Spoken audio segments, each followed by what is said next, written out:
સમાજ, સતપારા સમાજ, દેવી પૂજક સમાજ અમે આપશ્રીના માધ્યમથી સરકારને અમારી વાત પહોંચાડવા માંગીએ છીએ કે ઓબીસી સમાજને આઝાદી પછી 56 વર્ષ પછી આરક્ષણ મળ્યું. બંધારણ એવું કહે છે કે જેની જેટલી વસ્તી એમાં બધી જગ્યાએ એ પ્રમાણે ભાગીશું હોવો જોઈએ. બંધારણ અમલમાં આવ્યું ત્યારથી એસસી અને એસટી સમાજને વસ્તી પ્રમાણે આરક્ષણ મળે છે.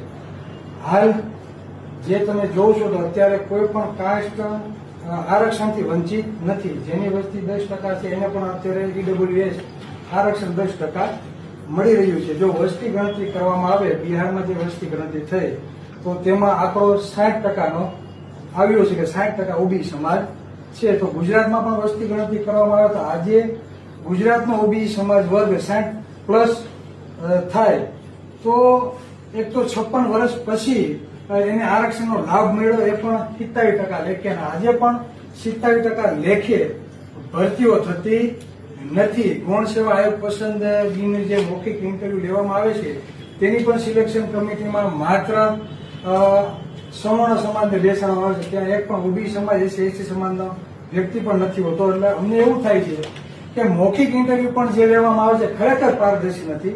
તો ખરેખર મૌખિક ઇન્ટરવ્યુ પણ રદ કરી નાખો, કારણ સિલેક્શન કમિટીમાં બધાને ભાગીદારી મળે એ રીતે કમિટી તમે બેસાડો. કેમ કે લેખિતમાં સારા માર્ક આવ્યા હોવા છતાં મૌખિકમાં કાઢી મૂકવામાં આવે છે. બરાબર, આવું અમને શંકા અને જ્ઞાતિવાદ દેખાય છે.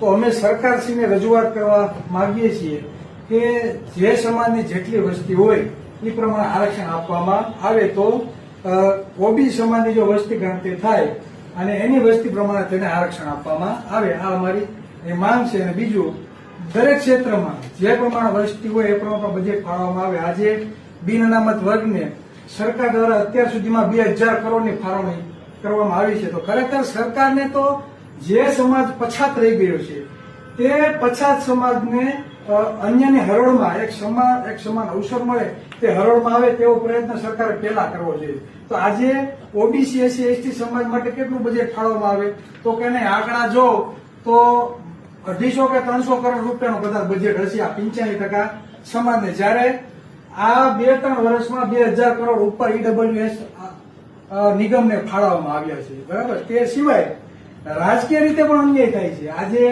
જેમના મત નથી એ માત્ર મુખ્યમંત્રી બનીએ, ગૃહમંત્રી બનીએ, ઉપમુખ્યમંત્રી સારા ખાતા એને આપવામાં આવે છે. જ્યારે કોઈ માલધારી સમાજમાંથી નહીં, પ્રજાપતિ સમાજમાંથી નહીં, દેવી પૂજક સમાજમાંથી નહીં, એસસી એસટી કે કોઈ ઠાકોર સમાજમાંથી પણ સૌથી વધારે વસ્તી કે સૌથી વધારે ટેક્સ ચૂકવવામાં આવે છે, છતાં પણ સારા ખાતા પણ આપવામાં આવતા નથી. એટલે